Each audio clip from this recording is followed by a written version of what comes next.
కోరిన కోరికలు తీర్చే కల్పవల్లి విశాఖ వాసుల ఇలవేల్పు శ్రీ కనక మహాలక్ష్మి అమ్మవారు.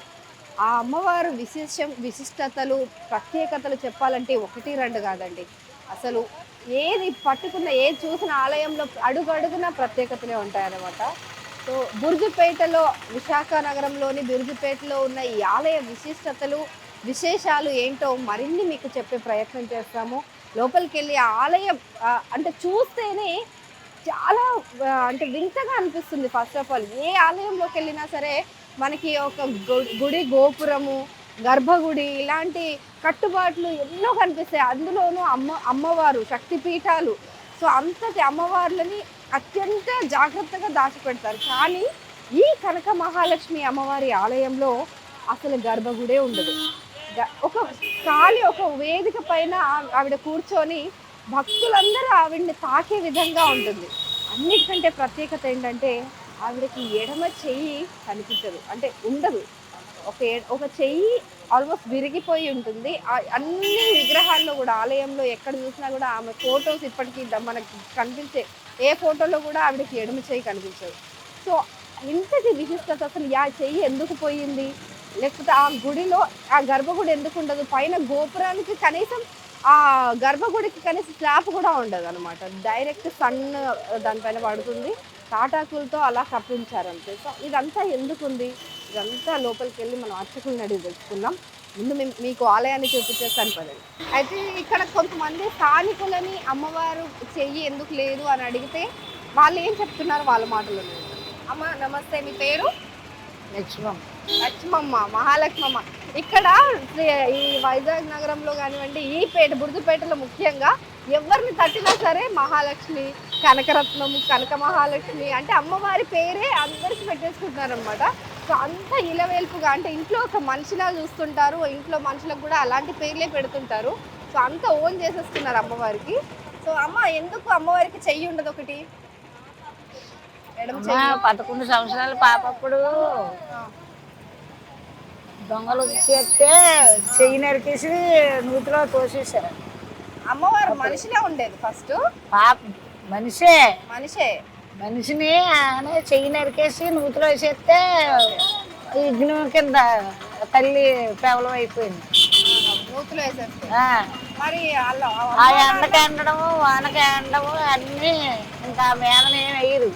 ఆ తల్లికి ఎప్పుడు అలాగా నూతిలో నుంచి బయటకి ఎండు కిరణాలు ఈ కిరణ ఎండ తగలడమే. ఇప్పుడు ఆ పాపకి అమ్మ నాన్న లేరా? అమ్మ నాన్న ఎర్రోళ్ళు.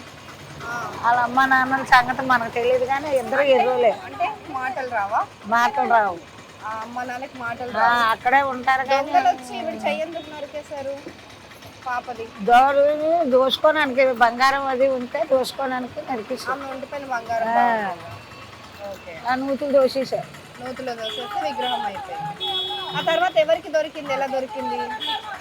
అక్కడ చుట్టుపక్కల ఉన్న వాళ్ళు బయటకు తీసి తల్లిదండ్రి చూపిస్తే బయటకు తీసి అక్కడే ఎక్కారట ఆ యజ్ఞాన్ని. అక్కడే పెట్టారు. కల్లోకి వెళ్ళి చెప్పిందాం అలా నేను యజ్ఞంటిని కనక మహాలక్ష్మి నేను నిలిచాను, ఇక్కడ ఇంటి ఇలవేల్పు కింద ఎక్కడే నిలబెట్టి ఎక్కడే నాకు చెయ్యండి అనేసి ఇంకా అప్పటి నుంచి అక్కడే ఉంటాను. సో అదండి, కొంతమంది చెప్పే స్టోరీ ప్రకారం అయితే అమ్మవారు ఒక మనిషిలానే ఉండేది. అప్పుడు దొంగలు వచ్చి ఆవిడ అంటే చాలా సుందరమైన వదనముతో అత్యంత సౌందర్యవతిగా ఉన్న అమ్మవారు 12-13 ఏళ్ళ అమ్మవారిని అంటే కనక మహాలక్ష్మి అనే ఒక అమ్మాయిని దొంగలు చెడగొట్టడానికి ట్రై చేశారంట. ఆమె దగ్గర ఉన్న బంగారం అంతా లాక్కెళ్ళడానికి ట్రై చేసే సమయంలో ఆమె చెయ్యి నరకేయడం జరిగిందని కొంతమంది చెప్తున్నారు, ఇంకొంతమంది కొన్ని రకాలుగా చెప్తున్నారు. సో వాళ్ళ స్టోరీని కూడా విందాం పదండి. లోపల స్థానికురాలు ఉన్నారు, ఆవిడని కూడా అడిగి తెలుసుకుందాం. అంటే రకరకాల కథలు ప్రాచుర్యంలో ఉన్నాయి, ఏది నిజం అనేది ఇప్పటికీ ఒక ప్రశ్నార్థకమే అయినప్పటికీ కూడా అందరూ ఆవిడ్ని దేవతలాగా ఇలవెల్పులాగా కొలుస్తూ ఉన్నారు ఇక్కడ. సో ఎందుకు అంత అమ్మవారికి ఎందుకు అంత విశిష్టత, కోరిన కోరికలు తీర్చేంత శక్తి ఆవిడకి ఎక్కడి నుంచి వచ్చింది, ఆవిడ చరిత్ర ఏంటో ఈ అమ్మని కూడా అడిగి తెలుసుకుందాం. అమ్మ నమస్తే, మీ పేరు? కనక మహాలక్ష్మి. కనక మహాలక్ష్మి. చూసారా ఎవరిని పలకరించినా కనక మహాలక్ష్మి అంటారు. సో అమ్మ ఎందుకు అమ్మవారికి చేయలేదు, ఎందుకు అంత విశిష్టత? గర్భగుడి అదంతా మరాఠీ దొంగలు ఆమెను ఎంటబడుతూ నక్కేస్తారు కదా నగల గురించి. నగల కోసం అమ్మవారికి బాగా ఒంటి నిండా నగలు ఉండేవా అప్పుడు మానవ రూపంలో ఉన్నప్పుడు? ఆ. ఆ నగల గురించి ఆవిడ చేస్తే ఒక ఆవిడ ఏం చేసింది, బండరాలు చేసింది వాళ్ళు. ఓకే. బండరాలు చేసిందంటే ఆవిడ సిరిసి మీద అంటే బుర్ర మీద కొట్టి కానీ ఆవిడ నీళ్ళు బుర్ర మీద పడతాయి. అదే అన్నమాట కథ కూడా. ఆవిడ ఎవరు ఏ కోరికతో వస్తారో ఆ కోరికలన్నీ కూడా నెరవేరుతాయి. ఇక్కడ బావిలో ఎలా వెళ్ళిపోయింది అమ్మవారు? పుట్టింది అక్కడే ఉంది బావి. ఓకే. ఆ బావి నుంచే తీశాడు. అమ్మవారి చుట్టూ అష్టలక్ష్ములు ఉంటారు. ఓకే. ఇలా ముచ్చట ఇలా పెట్టుకుంటే భలే అనిపిస్తుంది. ఆ బావి నుంచే అమ్మ పైకి వచ్చాడు. సో ఇలా కథలుగా చెప్పుకుంటారు అనమాట. ఒక్క నిమిషం అమ్మ చెప్పండి. పిన్ని పెడతా పెట్టు. నీకు కూడా పిన్ను పెడతారు బేట. ఇప్పుడు మీ పేరు? నా పేరు సోమతల్లి. ఓకే చెప్పండి. అమ్మవారికి ఆ లోపల అమ్మవారు తీసేసాక అమ్మవారిని రోడ్డు మీద పెట్టారు. రోడ్డు మీద పెట్టి అప్పుడు మాకు తెలియదు. ఆ పడినప్పుడు కొద్ది రోజులు పేగు జబ్బు వచ్చేసింది. చాలా మంది చనిపోయేవారు. అప్పుడు ఒక ఆవిడ మీద పడి నన్ను తీసుకొని రోడ్డు మీద ఎక్కారు. నాకు గుడొద్దు, నాకు రోడ్డు మీదే ఉంటారు, నాకు ఎక్కడి నుంచి ఉందో ఎదురుగుంటా పెట్టండి అంటే అప్పుడు ఆ తల్లిని అక్కడ పెట్టి చుట్టూ ప్రహరీలాగా కట్టి ఒక డిబ్బి ఇనప డిబ్బి పెట్టేశారు. ఆ దక్షిణం అందులో వేసేవారు, తల్లికి కొట్టేవారు కొబ్బరికాయలు. అప్పుడు తగ్గిపోయింది, అంతా తగ్గిపోయింది. తల్లి మహత్వం అది. ఆ తల్లి మొదట చిన్నపిల్లలు తాడేది రాత్రులు. గాజులు కూడా కనకదుర్గ సినిమా గాజులు కూడా వేయించుకొని వెళ్ళి రాత్రి అప్పుడు అట్ట. అప్పుడు చెప్పారు వచ్చి మాకు అమ్మగారు వచ్చి గాజులు వేయించుకుంటారు. ఎక్కడ వేయించుకుందో తెలియదు, వాళ్ళు వచ్చి చెప్పారు. మాకే తెలియదు. మాకు ఇప్పుడు 75 సంవత్సరాలు. అప్పటి నుంచి ఇక్కడే కొబ్బరికాయ 6 కాళ్ళ దగ్గర నుంచి ఏం చెప్పేవాళ్ళు ఆ కథల గురించి? మా అప్పాలు వ్యాపారాలు కానీ కథలు అవి చెప్పడం కాదు, మేమే కథలు చెప్పుకొని మేమే ఆలకించేవారు. కొబ్బరికాయ కొట్టి అమ్మవారి దగ్గర పెట్టాలి, దండ పెట్టుకోపోతే కొబ్బరికాయ పట్టుకొని పారిపోయేవారు మేము చిన్నప్పుడు. ఆ పిల్లలు అది మాకు అది చాలా మంచి తల్లి. మీరు దండ పెట్టండి, పందిరొద్దు. తల్లి చెప్పేసింది నాకు పందిరొద్దు, గుడొద్దు. నేను ఎండలో ఎండుతాను, వర్షంలో తడుస్తాను, పిల్లలతో ఆడుకుంటాను. నాకు చిన్నపిల్లలు అంతే. పసుపు కుక్కు అంతా వేయాలి వాడి తల్లికి, అందరికి అంతా వేయాలి. పసుపు కుక్కు వేసి మీరు మీ మనసులో ఏదైనా పెట్టుకొని డబ్బులు పట్టుకుంటారా, పిడికిని పట్టుకోండి.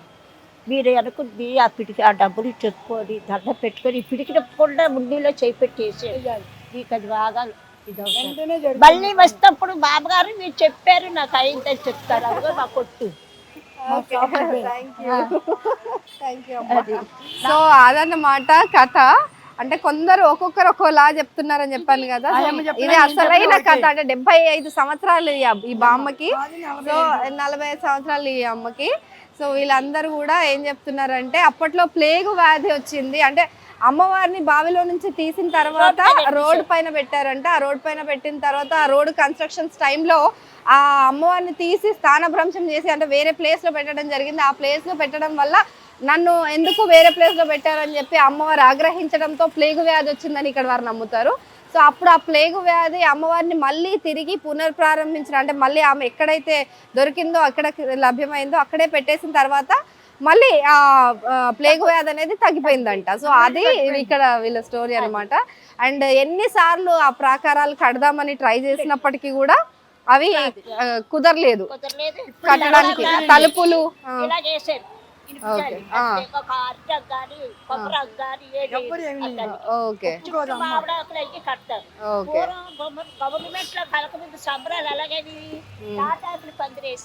అవును అవును. సంబరాలు వచ్చాయంటే మాకు బుధవారం రాత్రి నుంచి తెల్లవారి మళ్ళీ లక్షవారం 12 గంటల వరకు కూడా డబ్బు కొట్టేవారు ఆ తల్లికి. బుధవారం రాత్రి నుంచి గురువారం అంటే లక్ష్మీవారం అంటారు గురువారాన్ని. సో శుక్రవారం కంటే కూడా గురువారం ఎక్కువ ఎక్కువ జనం. ఎక్కువ సెలబ్రేట్ జనం చేసుకుంటారు ఇక్కడ. వస్తారా అంటే అమ్మవారి లక్ష్మికి అంత ప్రాధాన్యత అంత ఇష్టమైన రోజుగా గురువారాన్ని చెప్తారు, శుక్రవారాన్ని కాదు ఇక్కడ. సో శుక్రవారం నార్మల్ గా శుక్రవారం మామూలుగా కానీ లక్షవారం మటుకు డిసెంబర్ నెలలోని ఆ నెల రోజులు పండుగ 10,000 మందికి సంతర్పణ పెడతారు. పూరి పులిహోర కూరలు 2 కూరలు సాంబారు పప్పు అన్ని పెడతారు 10,000 మంది. అంటే అమ్మవారికి ఈ కనక మహాలక్ష్మి అమ్మవారికి మార్గశిర మాసంలో దొరికిందంట, డిసెంబర్ నెలలో వస్తుంది.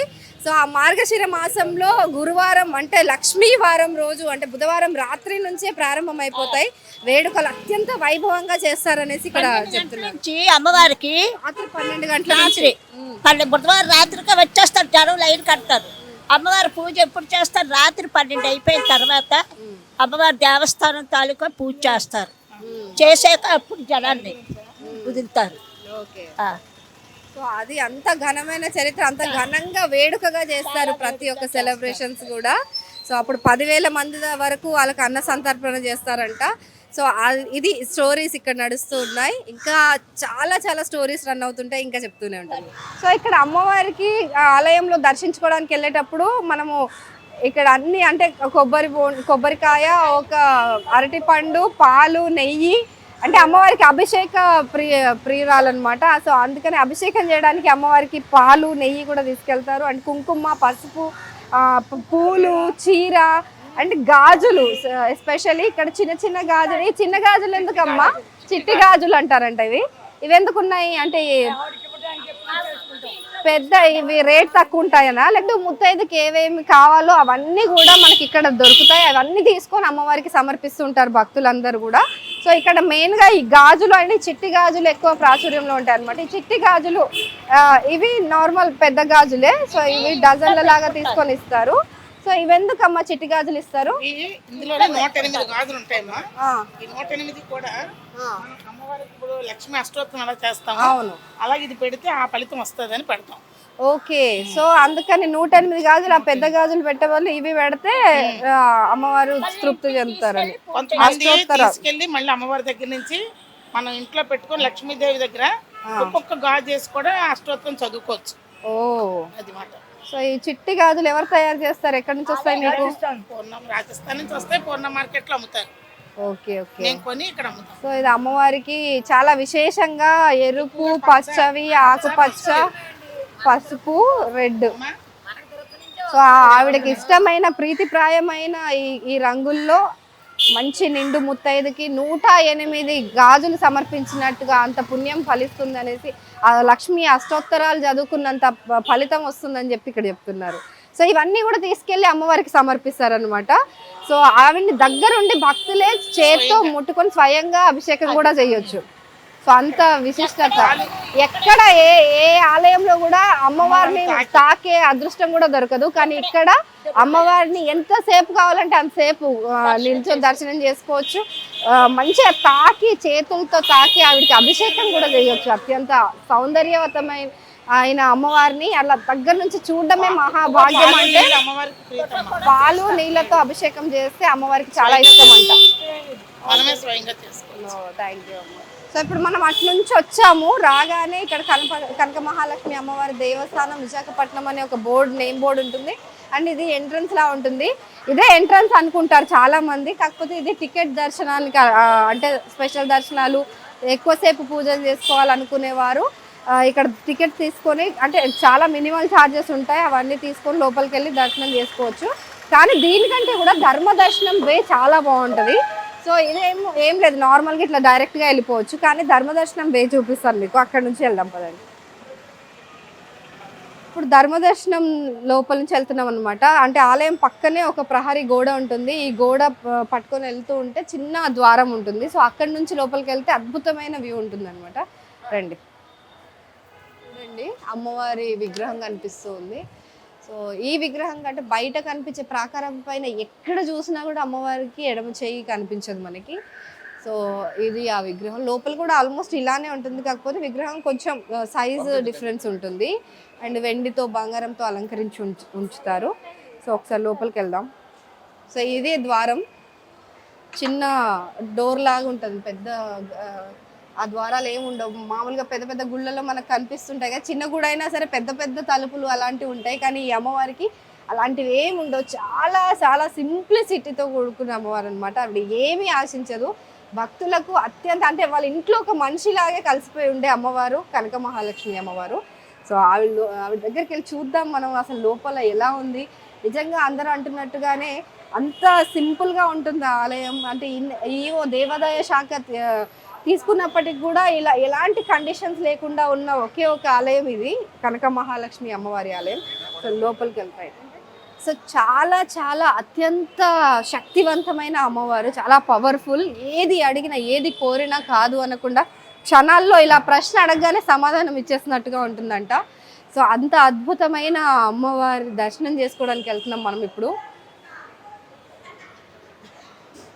సో ఇక్కడ ఇదంతా కూడా లైన్, అంటే జనాలు ఒకటేసారి రాకుండా ఉంచేందుకు మాత్రం ఇలా కట్టి పెట్టారు. కానీ మిగతా వైభవాలు అలాంటివన్నీ కూడా ఏం లేవు. చాలా సింపుల్గా ఉంది టెంపుల్, కానీ అతి పురాతనమైన టెంపుల్. సో చాలా పురాతనమైన ఆలయం లాగా కనిపిస్తుంది అనమాట. చాలా సింపుల్గా ఉంది. అట్ ద సేమ్ టైం ఎంతో ఒక పాజిటివ్ ఎనర్జీ ఉంది లోపల మొత్తం.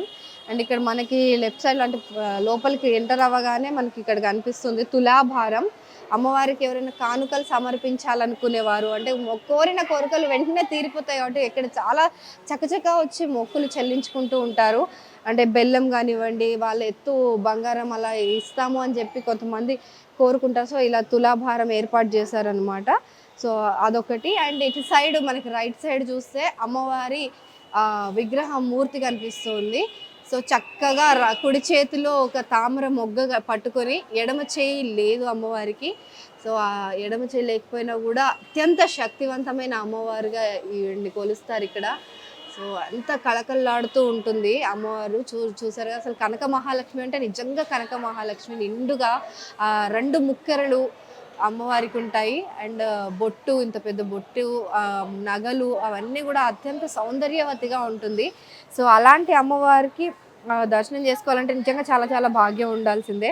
సో ఇక్కడ ఇంటి వైశాఖ వాసుల ఇలా వేల్పు అమ్మవారు. ఇక్కడ కాళ్ళు కడుక్కోవడానికి మనకి నాళాలు కూడా ఏర్పాటు చేశారు. సో లోపలికి వెళ్ళే ముందు ఇక్కడ కాళ్ళు కడుక్కొని వెళ్తే బాగుంటుంది. అంటే అది తెలుగు సంప్రదాయం కదా, బయట దుమ్ము ధూళి అవన్నీ ఉంటాయి. సో అవన్నీ కాకుండా మనం ఒక 3 సార్లు ఇలా చల్లుకోవాలని చెప్తుంటారు. ఆ దుమ్ము ధూళి అంత నెగిటివ్ ఎనర్జీ ఏదైనా ఉంటే ఇక్కడే కాళ్ళు కడిగేసుకొని ఆ నీళ్లు పంచభూతాల్లో ఒకటైన నీరు అన్నిటికీ అన్ని పాపాలను కడిగేస్తుంది అని అంటారు. సో లోపలికి ఎంటర్ అయ్యేటప్పుడు నిర్మలమైన మనసుతో వెళ్ళాలనేసి అంటారు. సో ఇక్కడ అమ్మవారు సేమ్ గర్భగుడిలో కూడా ఇంతే వైభవంగా ఉంటారు అమ్మవారు. సో ఇక్కడ కొబ్బరికాయలు కొట్టే ప్రాంగణం అనమాట. కాళ్ళు కడుక్కొని ఫస్ట్ ఇక్కడ కొబ్బరికాయలు కొట్టేసి అలా లోపలికి వెళ్ళి దర్శనం చేసుకోవచ్చు. అక్కడికి వెళ్ళి అమ్మవారికి అభిషేకం అదంతా చేయొచ్చు. 11ంటికి కొద్దిసేపు బ్రేక్ ఇస్తారనమాట. మామూలుగా 6:30 నుంచి 11 గంటల వరకు ఉదయం దర్శనం భాగ్యం ఉంటుంది. ఆ తర్వాత మళ్ళీ 12-15 నిమిషాలకి మళ్ళీ పునర్దర్శనం ప్రారంభం అవుతుంది అనమాట. సో భక్తులందరూ వచ్చి ఆల్రెడీ వెయిట్ చేస్తున్నారు చాలామంది. లైన్ అంతా చూడండి. సో అందరూ కూడా ఇక్కడ విశాఖ నగరంలో విశాఖ వాసులు అందరూ ఎవరు ఏ ఇంట్లో ఏ శుభకార్యం జరిగినా ఫస్ట్ అమ్మవారి దగ్గరకు వచ్చి ఒక ఆశీర్వాదం తీసుకుంటారు అనమాట. సో మీరు ఎందుకు వచ్చారమ్మా? మేము తల్లి ఆశీస్సుల కోసం ఇక్కడికి వచ్చాము. ఆశీస్సుల కోసమా? ఎక్కడ మీది? మేము మాడుగుల మండలం నుంచి వస్తున్నాం, అనకాపల్లి జిల్లా నుంచి. ఓకే. సో విశాఖ నగరమే కాదు, ఇక్కడ చుట్టుపక్కల ఈ ఉత్తరాంధ్ర వాసులందరికీ కూడా అమ్మవారి ఇలవేల్పు. సో పేపర్స్ ఏంటవి? ఇది హాల్ టికెట్స్, మాకు ఎంట్రీ ఎగ్జామ్స్ కదా, అమ్మవారికి చూపిస్తామని హాల్ టికెట్స్ తీసుకొచ్చాం. సో ఇప్పుడు ఎంటర్ ఎగ్జామ్స్ స్టార్ట్ అవుతున్నాయి కదా, అమ్మవారికి చూపిద్దామని చెప్పి ఎగ్జామ్స్ హాల్ టికెట్స్ తీసుకొచ్చారనమాట. సో అంత భక్తి, అంత నమ్ముతారు అమ్మవారిని. అమ్మవారికి చూపించి ఏ పని చేసినా శుభం జరుగుతుందని ఒక భావన ఇక్కడ ప్రజల్లో కనిపిస్తుంది. అడుగడుగునా కూడా చిన్న నుంచి పెద్ద వరకు ప్రతి ఒక్కరూ అమ్మవారిని కొలుస్తూ ఉంటారు. ఏ పని చేసినా కూడా అమ్మవారికి ముందుగా చెప్పి ఆ కార్యాన్ని ప్రారంభిస్తూ ఉంటారు. సో ఆ ఇంట్లో ఏ శుభకార్యం జరిగినా, అంటే పెళ్ళి బారసాల జరిగిన తర్వాత, బిడ్డ పుడితే బారసాల జరిగిన తర్వాత 21 రోజు తర్వాత వచ్చి చూపిస్తారంట. ఆ తర్వాత ఏ కార్యం జరిగినా సరే మొదటి పెళ్లి జరిగితే పెళ్లి శుభలేఖ కూడా అమ్మవారికే ఫస్ట్ ఇస్తారు. సో ఇంట్లో ఏది జరిగినా చిన్న బంగారం కొన్నా కూడా అమ్మవారికి వచ్చి చూపిస్తారంట. సో అది ఇక్కడ ఆచారం, కట్టుబాటు కొన్ని ఏళ్ళుగా నడుస్తున్న ఆచారం ఇది. సో ఇక్కడ మనతో ఉన్నారు. మీ పేరేంటండి? ఉషారాణి గారు. మీ పేరు? వెంకట్రావు గారు. అండ్ ఉషారాణి గారు అండ్ వెంకట్రావు గారు, మీరు ఏదో కవర్ పట్టుకొచ్చారు, ఏం చూపించడానికి? అమ్మవారికా? ఏంటది? అంటే అమ్మాయి పెళ్ళా అబ్బాయి పెళ్ళా? మీ బాబు పెళ్ళి. సో అబ్బాయి పెళ్ళి, వాళ్ళ అబ్బాయి పెళ్ళి. సో ఇది పెళ్ళి బట్టలు అండ్ అంటే ఒక చీర కొన్నా కూడా అమ్మవారికి చూపిస్తారు, ఒక పెళ్లి కార్డు. సో ఇట్లా చూపిస్తారన్నమాట. అంటే అమ్మవారికి వచ్చి ఫస్ట్ కొనగానే ఈ వస్తువు మేము కొనుక్కున్నాము అని చూపిస్తే ఆ అమ్మ వాటిని ఇంకా రెట్టింపు చేసి వాళ్ళకి సంపద సౌభాగ్యాలన్నీ కల్పిస్తుందని నమ్ముతారు. సో అంత నమ్మకము, అంత భక్తి వాళ్ళకు కనక మహాలక్ష్మి అమ్మవారి పైన ఉంటుంది. సో అలా ధర్మదర్శనం అక్కడి నుంచి మనం వచ్చాము. అక్కడి నుంచి రాగానే ఇక్కడ మనకి వెనకాల గర్భగుడి ఉంది. సో గర్భగుడికి పైన చూస్తే చుట్టూ గోడలు, అంటే ఒక 4 స్తంభాల ఒక ప్రాకారం తప్ప తలుపులు కానివ్వండి మనకి వేరే ఏమీ లేదు. ఖాళీ ఇనుప సీకులతోటి తయారు చేసిన ఒక కంచెలాగా వేసి పెట్టారు. దానికి కూడా 3 వైపులా డోర్లు ఉన్నాయి, అంటే తలుపులు ఉన్నాయి. అంటే తలుపులు కాదు, ద్వారాలు ఉన్నాయి. సో ఆ ద్వారాల నుంచి వెళ్ళి అమ్మవారికి అక్కడ అభిషేకం చేయొచ్చు. ప్రస్తుతం అమ్మవారికి అభిషేకం జరుగుతుంది. సో పాలు, పెరుగు, నెయ్యి, నీళ్లు, అంటే జలాభిషేకం అమ్మవారికి అత్యంత ప్రీతిప్రాయమైనది. ఎందుకంటే అమ్మవారు బావిలో దొరికిన స్వరూపము. సో ఆ అమ్మవారిని నీటితో ప్రసన్నం చేసుకోవచ్చు. సరే ఇంకేమీ అక్కర్లేదు ఆవిడికి. సో అందరికీ ఇచ్చే అమ్మవారికి ఇంకేం అవసరం అండి. సో అందుకనే సో అంత శక్తివంతమైన అమ్మవారు ఏమీ కోరుకోదు భక్తుల నుంచి. అండ్ ఇక్కడ మరో విశేషం ఏంటంటే ఇక్కడ పూజారి కూడా ఉంటారు. అసలు పూజారితో సంబంధం లేకుండా భక్తులు డైరెక్ట్గా వెళ్ళి అమ్మవారిని ప్రసన్నం చేసుకోవచ్చు. అమ్మవారికి అభిషేకం స్వయంగా తమ చేతులతో చేసుకోవచ్చు. ఇలాంటి ఒక వెసులుబాటు మనకి శివాలయాల్లో తప్ప మిగతా ఏ ఆలయాల్లోనూ కనిపించదు. దేవుడికి భక్తుడికి మధ్య అనుసంధానంగా ఒక పూజారి ఖచ్చితంగా ఉంటారు ఏ ఆలయంలో అయినా కానీ ఇక్కడ కనక మహాలక్ష్మి అమ్మవారి ఆలయంలో మాత్రం అలాంటి అవసరం కూడా లేదు. డైరెక్ట్గా వెళ్ళి అమ్మవారిని మన చేతులతో తాకుతూ ఆవిడికి అభిషేకం చేసి ఆ తర్వాత ఆవిడికి కావాల్సిన మనకి ఇవ్వాలి అని అనుకున్న ఒక చీర, జాకెట్, గాజులు, నిండు ముత్తైదుకి కావాల్సిన పసుపు, కుంకుమాలు, ఇవన్నీ కూడా ఆవిడికి సమర్పించి మనస్ఫూర్తిగా కోరుకుంటే ఏ కోరికలైనా తీరిపోతాయని ఇక్కడ ప్రజలు నమ్ముతున్నారు. సో అలాంటి అద్భుతమైన ఒక శక్తి ఆలయంలో మనం ఉన్నాం ఇప్పుడు ప్రస్తుతం. అలాగే ఈ ఆలయంలో మనకి గర్భగుడితో పాటు గర్భగుడిలో కనక మహాలక్ష్మి అమ్మవారు ఉంటారు. సో ఆ మహాలక్ష్మి కాకుండా ఇక్కడ అష్టలక్ష్ములు కూడా కొలువుదీరి ఉన్నారు. సో పైన చూస్తే మనకి ఆలయంలో గర్భాలయానికి ఎదురుగా ఉన్న ఈ మందిరంలో మనకి పైన ప్రాకారాల పైన 8 అంటే లక్ష్ములు కూడా కొలువుదీరి ఉన్నారు. సో ఒకసారి మీరు అవి చూసేసి. సో ఆదిలక్ష్మి, గజలక్ష్మి, సంతానలక్ష్మి, విజయలక్ష్మి, శ్రీ కనక మహాలక్ష్మి అమ్మవారు బావిలో దొరికారని చెప్తూ ఉన్నాను కదా. ఆ బావి ఏమైపోయింది అని చాలా మందికి డౌట్ వచ్చి ఉంటుంది. కానీ ఆ బావి కూడా ఈ ఆలయంలోనే పూజలు అందుకుంటుంది. ఇదే ఆ బావి. సో చూడడానికి అలా కనిపించట్లేదు, ఎందుకంటే అలా తయారు చేశారు. అంటే బావిలో ప్రమాదాలు అలాంటివి ఏం జరగకుండా ఒక కంచెలాగా నిర్మించడం జరిగింది. సో ఇక్కడ చూసారు కదా, మొత్తం దీనిపైన కూడా అష్టలక్ష్ములు కొలువుదీరి ఉన్నట్టుగా అమ్మవారికి ఈ బావి చుట్టూ ప్రాకారం ఏర్పాటు చేశారు. సో ఇక్కడ మనకి క్లియర్గా రాసుంది అమ్మవారు ఉద్భవించిన బావి అని చెప్పి. సో అమ్మవారి విగ్రహం కూడా ఉంది, మనకు అటువైపు నుంచి వెళ్తే కనిపిస్తుంది. సో ఈ బావి ఇప్పుడు ప్రస్తుతానికి చీరలు వేసి కప్పేసి ఉంది. కానీ దీని నుంచి వచ్చే వాటర్ బోర్ల ద్వారా ఇప్పటికి కూడా తీస్తూ ఉన్నారు ఇందులో నుంచి ఆ జలాన్ని. సో ఆ జలంతో అమ్మవారికి అభిషేకం ఇప్పటికి కూడా జరుగుతుంది. సో ఇక్కడ మన అమ్మవారిని ఇక్కడ చూద్దాం. సో అమ్మవారు అత్యంత శక్తివంతమైన అమ్మవారు, ఎంతో దేదీప్యమానంగా కనిపిస్తున్నారు ఇక్కడ. ఒక చీర అంటే నార్మల్ ఒక సాదా సీదా చీర కట్టేసి పైన ఒక అంబ్రెల్లా అదంతా ఉంది, అంతేగాని అమ్మవారికి వేరే ఆభరణాలు అలాంటివి ఏమీ ఇక్కడ కనిపించట్లేదు. అంటే అనుభవిస్తున్నట్టుగా ఏ ఆధారం లేకుండా అమ్మవారు పైన మనకు కనిపిస్తుంది. కానీ ఇటు సైడు అంటే ఆ సింబాలిక్గా నిర్మించారు, కానీ ఈ రాడ్స్ పెట్టేసి ఒక ఆ ఫీల్ని కల్పించడానికి అమ్మవారి బావిలో నుంచి ఉద్భవిస్తున్నట్టుగా ఇక్కడ ఏర్పాటు చేశారు. అండ్ ఆ బావి కూడా ఇదే. సో ఎంతో అదృష్టం చేసుకున్నాం మేము ఇక్కడ పుట్టడానికి. ఆ బావిలో నుంచి ఆ శక్తివంతమైన అమ్మవారు బయటికి వస్తుంటే ఇక్కడ ప్రజలు, నగరవాసులు చాలామంది చూశారని కూడా చెప్తూ ఉంటారు కథలు.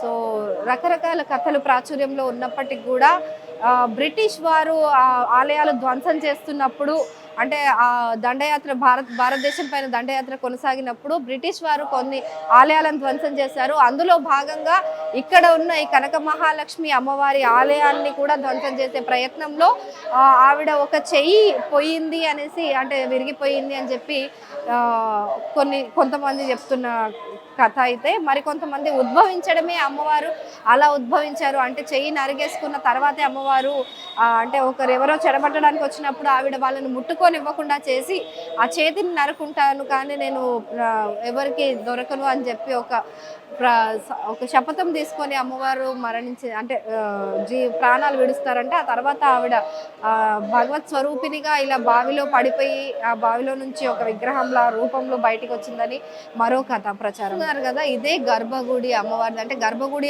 అనడానికి లేదు, ఎందుకంటే చుట్టూ గుడి కాదు, అది కేవలం ఒక ఇనుప కంచె మాత్రమే ఏర్పాటు చేశారు. దానికి చుట్టూ ఇప్పుడు అమ్మవారు ఎటు చూసినా కనిపిస్తూ ఉంది కాబట్టి కర్టెన్స్ మాత్రం వేసి పెట్టారు. అది కూడా ఈ బ్రేక్లో కొద్దిసేపటి వరకే, ఒక 10-15 నిమిషాల్లో మళ్ళీ కర్టెన్స్ అన్ని తెరుస్తారు. అప్పుడు అమ్మవారు దేదీప్యమానంగా వెలుగుతూ మనకు కనిపిస్తారు. సో ఇప్పుడు కూడా కొంతమంది వెళ్ళి దర్శనం చేసుకోవచ్చు. అంటే ఆలయ నిర్వాహకులు కానివ్వండి, అర్చకులు కానివ్వండి, ఈ సమయంలో కుంభాభిషేకాలు అవి చేస్తారు. సో మిగతా సమయాల్లో భక్తులే డైరెక్ట్గా వెళ్ళి అమ్మవారిని దర్శనం చేసుకోవచ్చు. సో ఇక్కడ నుంచే ఇప్పుడు మనం దర్శనానికి వెళ్ళాలి నెక్స్ట్. సో కానీ ఆ లోపల శక్తి, అంటే అమ్మ స్వరూపాన్ని, ఆ అమ్మవారిని డైరెక్ట్గా ఫోటోలు, కెమెరాలు తీసే వెసులుబాటు ఉందో లేదో నేనైతే ప్రయత్నిస్తాను మీకు చూపించడానికి. కానీ గర్భగుడి ఇదే, ఇప్పుడు ఈ కట్టను తెరిస్తే అమ్మవారు మనకు దర్శనం ఇస్తారు. సో అంత అంటే మనుషులతో మమేకం అయిపోయి, ఆ ప్రజల్లో మమేకం అయిపోయి తిరిగే తిరిగే అమ్మవారు అని చెప్తారనమాట. అమ్మవారు కొన్ని కథల్లో అయితే అమ్మవారు వెళ్ళి ఒక్కొక్కసారి గాజులు వేయించుకొని వస్తారట, చీరలు కొంటూ ఉంటారంట. ఆ తర్వాత వాళ్ళకి అమ్మవారు అని తెలిసి రియలైజ్ అయిన కథలు ఎన్నో, అలాంటి సన్నివేశాలు, సందర్భాలు ఎన్నో ఉన్నాయని చెప్పి ఇక్కడ వాళ్ళు చెప్తున్నారు. సరే ఎవరిని తట్టినా సరే ఒక కొత్త కథ, ఒక అద్భుతమైన, ఒక శక్తివంతమైన కథ మనకు కనిపిస్తుంది. సో ఇక్కడ అమ్మవారు కూడా అంతే పవర్ఫుల్ అని చెప్పడానికి ఇవన్నీ నిదర్శనాలుగా భావించు కదా. సో ఇదే సీసీ కెమెరా ఫుటేజ్. అమ్మవారికి లోపల అభిషేకాలు కానివ్వండి, లోపల జరిగే సేవలన్నీ కూడా ప్రత్యక్షంగా మనం సీసీ కెమెరాల్లో చూడొచ్చు. సో జస్ట్ లోపల, అంటే ఆ కంచె లోపల ఇనుప గోడలు ఏవైతే కట్టారో ఆ గ్రిల్ లోపల అమ్మవారు ఉంటారు. గోడలు కానీ ఇలాంటివి లేవు. అండ్ పైన కూడా వర్షము, ఎండ ఏది వచ్చినా సరే అమ్మవారి పైన కురుస్తూ ఉంటుంది. సో పైన కూడా ఎలాంటి ఒక స్లాబ్ కూడా లేదు అమ్మవారికి లోపల. సో అంటే ఎన్నిసార్లు నిర్మిద్దామని ట్రై చేసినప్పటికి కూడా అది కుదరలేదు. అంటే అమ్మవారికి ఇష్టం లేదు కాబట్టి అవి జరగట్లేదు అని చెప్పేసి వాళ్ళు అలాగే వదిలేయడం జరిగింది. సో కల్లో కనిపించి కూడా చాలామందికి చెప్పడం జరిగిందంట. సో నాకు అలాంటి అవేమీ వద్దు, నాకు గోడలు అవన్నీ కంచెలా కట్టేయొద్దు, నన్ను ఫ్రీగా ఉండనివ్వండి, భక్తులకు నన్ను చేరనివ్వండి, భక్తులకు నా మధ్య ఎలాంటి ఆటంకాలు ఉండొద్దు అని చెప్పి అమ్మవారు చెప్పడం జరిగింది. సో అందుకనేసి అలాగే వదిలేయడం అయితే జరిగింది.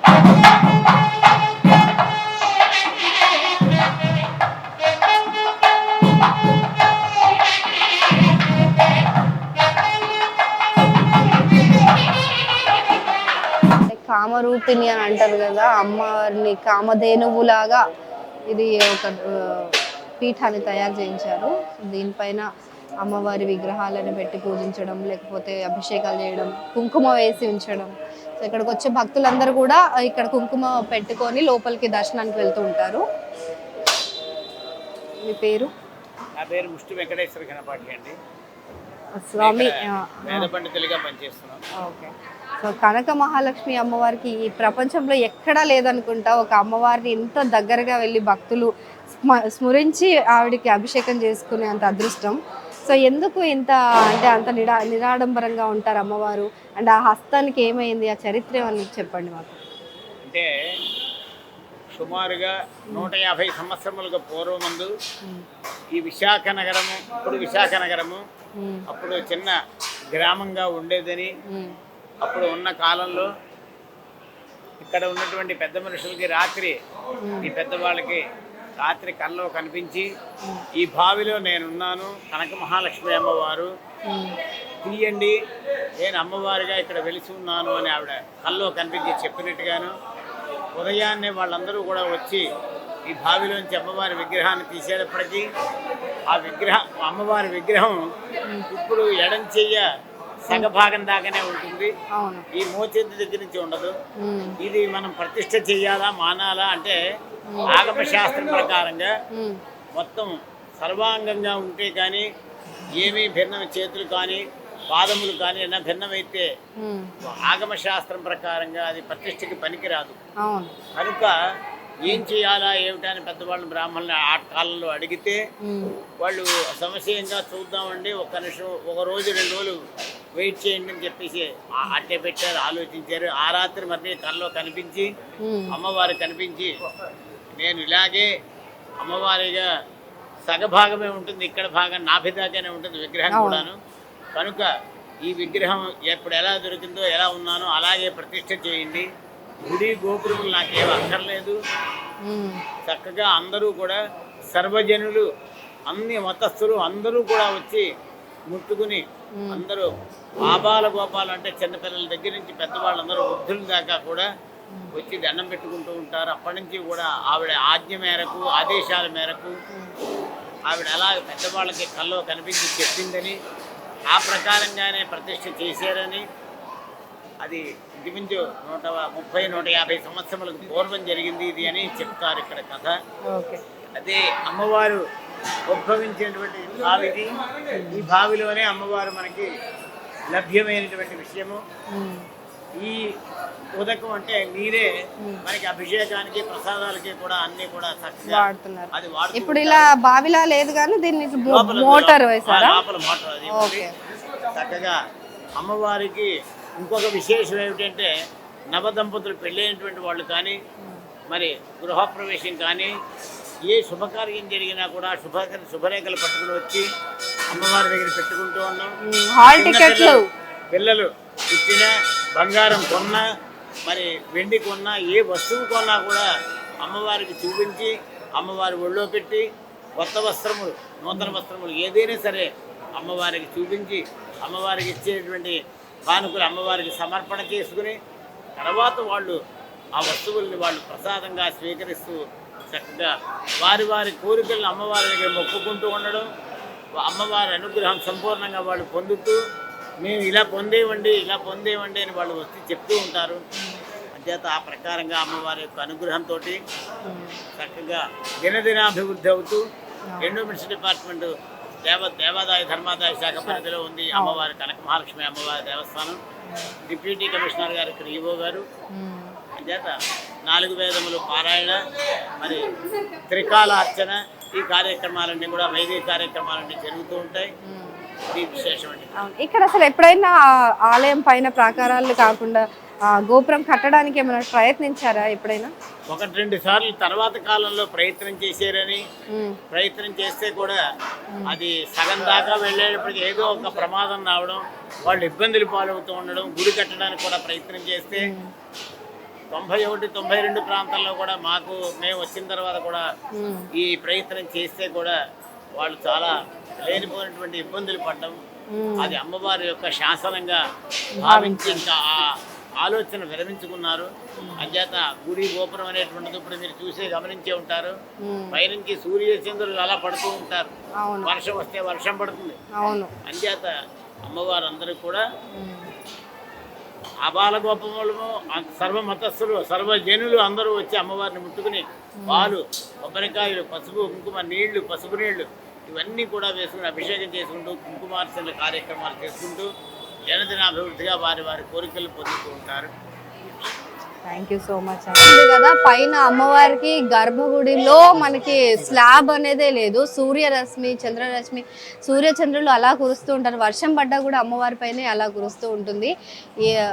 ఏదో భక్తి భావంతో, ప్రేమతో వాళ్ళు అలా అంటే కొబ్బరాకులు వేసి కాస్త నీడ చేద్దామని చూస్తున్నారు. కానీ ఏదైనా ప్రాకారం కడదాము అని అనుకున్న సమయంలో కూడా వాళ్ళకి ఏవో ఆటంకాలు రావడం, ఆగిపోవడం, గోడలు కడదాం అనుకున్నప్పుడు కూడా అలాంటివి జరగడం వల్ల అమ్మవారికి ఇలానే ఇష్టము అని చెప్పి కల్లో కూడా కనిపించి చెప్పడం వల్ల ఇంకా అది ఆపేశారు.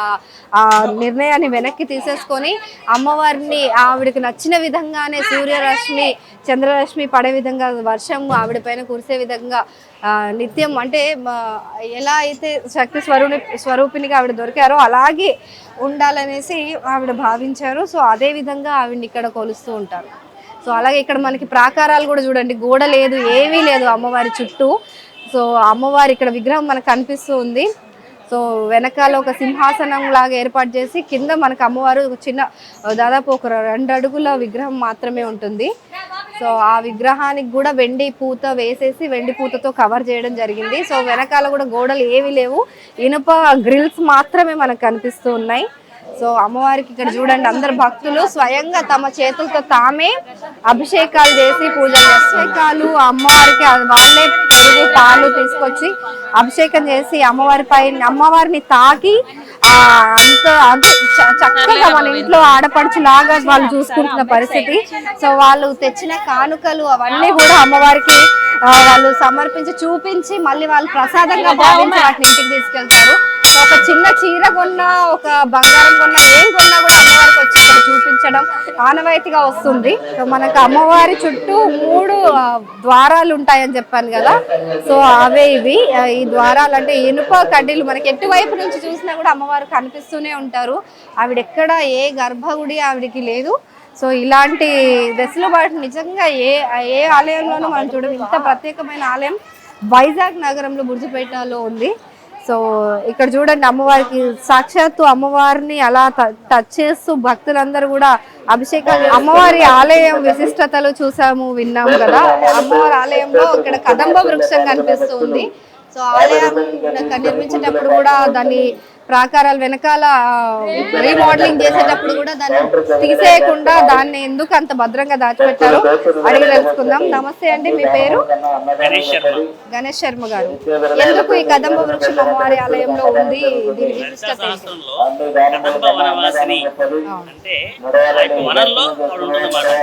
ఓకే.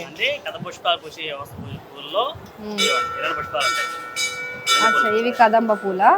సో దీని ఈ చెట్టుకే పూసాయా? ఓకే.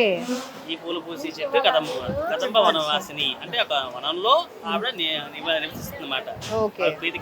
శివుడికి మారేదనం ఇష్టం, విష్ణుమూర్తి తులసాల ఇష్టం, అలాగే అమ్మవారికి కదంబ పుష్పాలు అంత ప్రీతికరం. అందుకే ఈ చెట్టు ఎవరు పెట్టారు? ఎన్నేళ్లుగా ఉంది ఇక్కడ? ఇదేమన్నా తెలుసా? పురాతనమ్మ ఆలయం నిర్మించక ముందే చిన్నప్పటి నుంచి నిర్మించిన తర్వాత మొక్క వేశారు. అప్పటి నుంచి కూడా పూలు పూస్తూ ఉంటాయి. ఆ పూలు అమ్మవారు పూజ చేస్తుంది. సో అదన్నమాట, అమ్మవారిని కదంబ వనవాసిని అని అంటారు. కదంబ వృక్షాలు ఉన్న చోట అమ్మవారు ఉంటుంది, అమ్మవారు ఉన్న చోట ఆ కదంబ వృక్షాలు కంపల్సరీ కనిపిస్తూ ఉంటాయి. సో అందుకనే ఈ ఆలయంలో కూడా మనకు ప్రత్యేకంగా కదంబ వృక్షం కొన్ని ఏళ్ల క్రితం నాటి కదంబ వృక్షం, పెద్ద అతి భారీ వృక్షం మనకు కనిపిస్తుంది. సో భక్తులందరినీ కూడా ఆ కదంబ వృక్షం కింది నుంచి వెళ్తూ ఆ వర ప్రసాదాలు వాళ్ళు స్వీకరించి వాళ్ళ కోరికలన్నీ తీరుతాయని భక్తులు భావిస్తున్న పరిస్థితి మనం చూస్తున్నాం. మార్గశిర మాసంలో ఈ ఉత్సవాలు ఏ దేవాలయం అయినా సరే 1 వారం 2 రోజులు అలా ఉంటాయి. కానీ ఈ అమ్మవారికి మాసం అంటే నెల మొత్తం 1 నెల ఉండేది మాసం. ఆ మాసం కూడా ఉత్సవాలు జరుగుతాయి. లక్ష్యవారం జరుగుతుంది. ఇదే విశేషంగా అందులో ప్రధానంగా లక్ష్యవారం అంటే ప్రీతికరం. లక్ష్మీవారం అంటే అందరు శుక్రవారం అనుకుంటారు, అంటే గురువారం. లక్ష్మీవారం వేరు, లక్ష్మీవారం వేరు. గురువారం బుధవారం రాత్రి 12 గంటలకు అభిషేకాలు అవుతుంది. అలాగే ఆ రోజు 2 అభిషేకాలు ఉంటాయి. అప్పటి నుంచి భక్తులు దర్శనిస్తుంటారు. బుధవారం రాత్రి 12 గంటలకు అభిషేకం చేసి 1 గంట అవుతుంది, భక్తులు దర్శిస్తారు. అప్పటి నుంచి మళ్ళీ ఎందుకని మార్గశిర మాసంలో ఆవిడ దొరికారనా? గురువారం రోజు ఆవిడ భావించారు. ఆ రోజు తెలిసారు. ఆ బావి తవ్వుతుంటే ఆ లక్ష్మీ తవ్వుతడం వల్ల ఆవిడ బయటకు వచ్చారు. ఆవిడ ఏ రోజు బయటకు వచ్చారో ఆ రోజే ఆవిడకి పుట్టినరోజు చేసేవాడు. ఆ నెలంతా ఉత్సవాలు చేశారు విశేషంగా. సో అదన్నమాట ఇక్కడ కనక మహాలక్ష్మి అమ్మవారి విశేషం, విశిష్టత. సో ఆ మార్గశిర మాసంలో గురువారం ఉద్భవించిన ఆవిడకి ఆ మాసం మొత్తం కూడా ప్రత్యేక పూజలు, విశేషంగా వైభవాలు, సంబరాలు చేస్తూ ఉంటారంట. సో ఆ మాసంలో వస్తే మాత్రం ఖచ్చితంగా వేలాది మంది, రోజు వేలాది మంది వస్తుంటారు కదండి, లక్షలాది మంది ఆ రోజు దర్శించుకుంటారేమో ఇంకా. రైట్. సో అమ్మవారు లక్ష్మీ వారం దొరికిన కనక మహాలక్ష్మి కదంబ వృక్షం ఆ నీడలో సేద తీరుతూ అందరి భక్తుల్ని కూడా కోరిన కోరికలన్నీ తీరుస్తూ కొంగు బంగారంగా కొలువు తీరి ఉన్నారు. సో ఆ తర్వాత మనం ఇక్కడ కదంబ వృక్షం దర్శనం కూడా చేసుకొని తీర్థ ప్రసాదాలు తీసుకొని అటు బయటకు వెళ్ళే దారిలో గుండా బయటకు వెళ్ళిపోవచ్చు. సో అక్కడ పార్కింగ్ సదుపాయాలు కానివ్వండి, మనకి అమ్మవారి ఆలయంలో కనక మహాలక్ష్మి అమ్మవారి దేవస్థానంలో మదర్ ఫీడింగ్ రూమ్ కూడా ఉంది. చాలా ఆలయాల్లో మనకు కనిపించదు, కానీ అమ్మవారు ఆ మహాలక్ష్మి స్వరూపిణి కనక మహాలక్ష్మి మనకి ఆడవాళ్ళకి ఎలాంటి ఇబ్బందులు లేకుండా చూసే, అంటే వనితలకి ఎక్కువ ప్రీతిప్రాయమైన అమ్మవారు అనమాట. సో ఈ మదర్ ఫీడింగ్ రూమ్ కూడా ఇక్కడ ఉంది మనకి. సో అమ్మవాళ్ళ అంటే పిల్లల తల్లులు ఎవరైనా వచ్చి అమ్మవారు దర్శించుకునే టైంలో లైన్లో క్యూ లైన్లో ఎక్కువసేపు కూర్చోవాల్సి వచ్చినప్పుడు, నిల్చోవాల్సి వచ్చినప్పుడు పిల్లలు ఏడవకుండా ఉండడానికి ఇక్కడ ఫీడింగ్ రూమ్ కూడా మనకు ఉంది. ఆ తర్వాత అన్ని సదుపాయాలు దేవాదాయ శాఖ అధీనంలో ఉంది కాబట్టి దాదాపు అన్ని వెసులుబాట్లు మనకు ఉన్నాయి. నీటి దగ్గర నుంచి ఎలాంటి మౌలిక సదుపాయాల లోటు కూడా మనకి ఇక్కడ కనిపించదు. ప్రతి ఒక్కటి మనకి ఇక్కడ సవ్యంగా సాగుతున్నట్టుగా. కనక మహాలక్ష్మి అమ్మవారు ఎంతో శక్తివంతమైన విశిష్టత కలిగిన అమ్మవారిని దర్శనం చేసుకున్నాం కదా. సో ఇదండి అమ్మవారి విశిష్టతలు. ఆలయంలో అన్ని సదుపాయాలు కూడా ఉన్నాయి బాగా.